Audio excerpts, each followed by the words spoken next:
お盆休み中に小鳥さんを買ってきました。金華鳥のペアですね。小さくて可愛いです。で、なんと卵が産んであります。帰るか分かりませんが楽しみに待ってます。それではうずらさんに餌をあげたいと思います。このうずらの餌専門のやつ、粉みたいなやつなんですが、これを入れると喜びます。はい、どうぞ。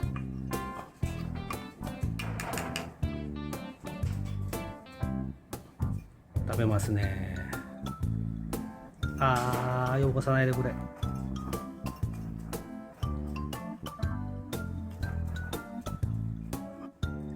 中入って食べなくていいんですが、